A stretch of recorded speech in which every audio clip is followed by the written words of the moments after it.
So yesterday on the channel, I introduced you guys to my brand new PlayStation 5. We did an unboxing video of this system. Make sure you guys check it out. There was a few funny moments in there, but obviously the most important thing when it comes to a console is the games, how the system performs, and I've spent a lot of time with this system since doing that unboxing. It is like 13 hours later because I said, you know what, we're not going to sleep tonight. We're going to play PlayStation 5 all night, and then we're going to do a review of this system because there is a lot to talk about with the actual system as far as how the system performs, how the fans work on it, and of course the games on the system. Now, if you watched my unboxing video, you would know that I did have one concern going into the PlayStation 5, and that was the fact that it's all white. It's gonna get dirty, and it's already starting to get dirty. You can see like smudge marks on it and little dirt particles, and I don't get why they went with this all white. It definitely looks very different and very unique,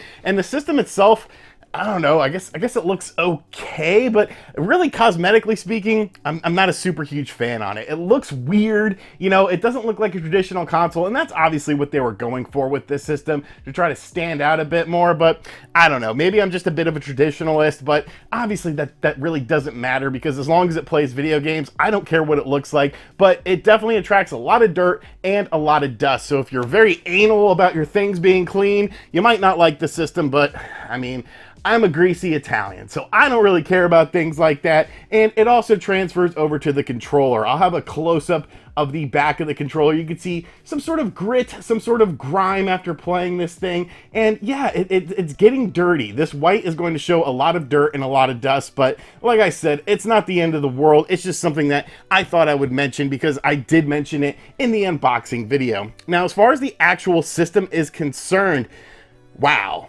I think this is a phenomenal piece of hardware, from the system itself to what it does to the controller itself, which we'll talk more about the haptic feedback, which is one of the big features of the PlayStation 5 controller when we talk about one of the games. Now, when you boot up the system, you're greeted to a beautiful interface. I thought the PS4 interface was fine, but it was definitely a bit clunky. There was a lot of stuff going on with it, a lot of bells and whistles, and I just felt like it was a bit too much at times, and obviously Sony also felt that way as well, because now it's just very simplistic. It's very simple, it's very clean. One of the big additions with the PlayStation 5 is, of course, the new games that you have on PlayStation Plus that you could download for free. There's a lot of great games on here. It's nowhere near as good as something like Game Pass is concerned, so don't think that you're essentially getting a Game Pass for your PlayStation 5, but there's definitely some heavy hitters on there, including games that I have not played, such as The Last Guardian. I don't know why I never played that game on my PlayStation 4, but I never did, so I was definitely very pleased to see all of the games that you have access to via the PlayStation Plus lineup of games that you get if you are a PlayStation Plus member, which if you want to play games online and interact with your friends online, you're going to want to become a PlayStation Plus member. So the store itself has also been revamped. It's given a new overhaul. Once again, very clean, very simplistic, very, very nice. I like the interface. I like everything that this console is doing as far as sort of minimizing things, but making things nice and clean and understandable for anyone. I feel like you could jump into the system and pretty much know what's going on with this system right out of the gate without getting really confused, even if you're someone who hasn't played a PlayStation system in a while, or this is one of your first video game consoles. Now, of course, we have to talk about the video games, and the game I was looking forward to the most was Spider-Man Miles Morales. I also picked up Demon's Souls. I haven't even cracked the seal on that yet, but I've just been playing Spider-Man Miles Morales because to me, Spider-Man on the PlayStation 4 was the best PlayStation 4 exclusive. I know people love God of War more than Spider-Man, but for me, I just thought Spider-Man was a better game. And that's not to say God of War was a bad game or anything like that. It was absolutely fantastic. But if you put both games in front of me, I was going to pick Spider-Man. So Spider-Man Miles Morales was the game I was looking forward to the most. And holy crap, this game does not disappoint at all. I picked up the standard launch version of the game that did not include the remaster of Spider-Man for the PlayStation 4 because, you know, I played that game to death. I was really just interested in the new experience of the game, and there's definitely some big improvements with this game, especially on the visual side of things. Now, there's two different modes that you can choose from. There's a Fidelity Mode and a Performance Mode. I actually went with the Fidelity Mode because I don't mind the 30 frames per second. I want to see how good good this game can look, and it looks spectacular. From the little details within New York City to things like snowfall on the costumes having individual snow pieces, to the ray tracing that gives real-time lighting and shadow effects and things like that and reflections. It's a lot to bring in. It is a lot to consume all at once, but it's just absolutely beautiful. You know, you're so used to open world games where you're moving around at a fast pace, and you know, once you hit the ground level and just stop and sort of soak in the environments, you get sort of sucked out of the experience. But you don't really get that way with Spider-Man Miles Morales. It is just absolutely breathtaking, and the frame rate, even in the Fidelity mode, it has been completely consistent the entire time.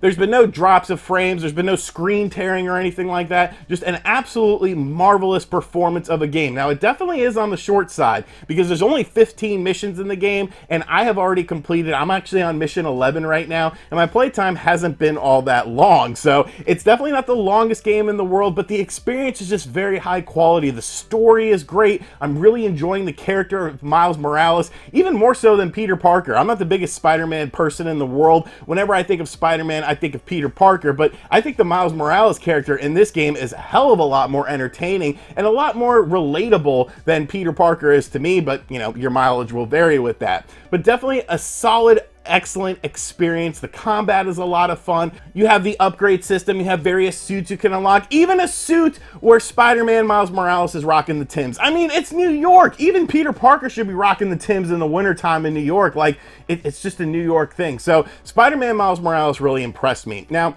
as far as the other games I've played are concerned, Astro's Playroom. This game comes included for free with your PlayStation 5. And I didn't know what to expect from this. I saw that it was a platform game when the PlayStation was unveiled, but surprisingly, this is almost like a platforming tech demo, but I think it does a phenomenal job of conveying what the PlayStation 5 is all about when it comes to the controller. The haptic feedback is pretty much on display with this game. It utilizes all of the functions of the PlayStation 5 DualSense controller and really shows you what this controller is capable as far as things like the haptic feedback is concerned. Being able to feel, you know, rumble sensations and sort of feel things in different parts of the controller is just absolutely amazing. The touchpad is nice and responsive as well. Even the microphone works decent enough. So it's not even that bad of a game or anything like that. It's actually pretty enjoyable if you like 3D platformers. It does sort of lack the charm of something like a Mario game or something like that, but I think it's just a free inclusion with your PlayStation 5. It's an absolutely great addition and definitely something worth downloading and checking out. It really surprised me with how much fun it was to actually play this game. And the last game I played was from the PlayStation collection, and that was The Last Guardian. I really just sort of booted it up and moved around just because I wanted to see, you know, how this game runs, how this game performs on the PlayStation 5. Everything seems nice. It seems like it should. The loading times have been drastically reduced from what I've heard, and that's another thing that you're going to see across the board with all of the PlayStation 5 games are reduced loading times. Now, one thing that's really cool is when you're playing the games, you can bring up the home menu and get tips and tricks on the areas that you're in. So if you're in a mission, like in Spider-Man Miles Morales, for instance, you can get sort of information on how long that mission is going to take you, how much you have left to do, and what you have to accomplish in that mission. And I really like that. I think that's an awesome addition to something because it really just sort of shows you, you know, it gives you a lot of time to allow how much longer you need to play the game. And if you have enough time to play it, great. And if not, maybe you should stop this mission or do another mission. I think that's a really cool little feature that the PlayStation 5 brings to the table. One thing I did notice with the actual system itself is, yes, it can be a bit on the loud side. You know, that was something about the PlayStation 4 that it gets loud. I'm playing Spider-Man on the disc, and when you hear that disc sort of boot up, it's like, wow, is it about to take off? It does quiet down after a while, but I did notice that the distribution of the heat from the system, it's definitely not as pronounced as the Xbox Series X or anything like that, because the heat is coming from different angles than with the Xbox Series X, because that heat is going to come out of the top. You of course have the heat coming out of the side, the back of the system, so it distributes heat in a little bit of a more conventional way.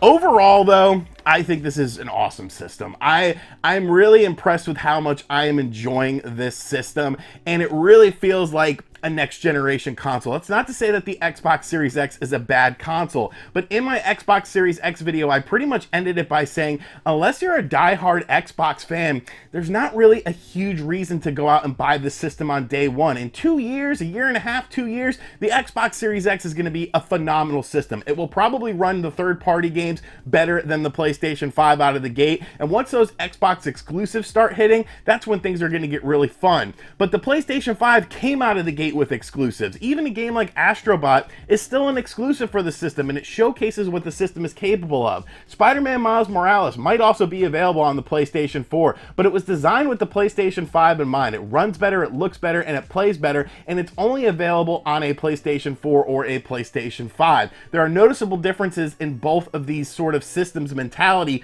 right out of the gate, whereas you can get exclusive games for this system, whereas on the Xbox Series X, there's nothing really out there right now, unless you're looking for third-party games. Overall, I'm definitely very pleased with this system, though. I don't like the way it looks, to be perfectly honest with you. I'm sure it'll grow on me over time. The white kind of sucks because I'm a greasy Italian, but at the end of the day, it's the games that matter. It's the software that matters. It's the interface. It's the experience that you get with the console that matters, and I think the PlayStation 5 really managed to knock it out of the park. I really had some doubts about this system and how much enjoyment I would get out of it, but my doubts are quelled. I'm actually probably not going to sleep tonight. I kind of plan on finishing Spider-Man Miles Morales so that I can review that and then work on Demon Souls, which I won't review because I'm terrible at Souls games, but I want to experience it and I want to play it. So those are my thoughts on the PlayStation 5. If you only get one console this holiday season, you probably should get a PlayStation 5. I'm just going to keep it real with you guys. But they're both great consoles, so if you get an Xbox Series X, good for you. Good for you.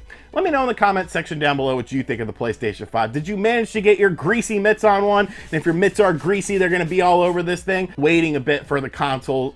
Or do you plan on waiting a little bit for the console libraries to build up on both systems, which I would completely understand because you can play a lot of the stuff on the PlayStation 4 still. And as always, guys, thank you for checking out this video. If you are new to the channel, make sure you subscribe and turn on notifications. Make sure you check out the unboxing video yesterday. It was fun. Make sure you guys check out the Xbox Series X review as well that I did a couple days ago. You guys really seem to enjoy that. Thank you guys for all the positive feedback on that. And as always, folks, I'll catch you guys on the next video. Later.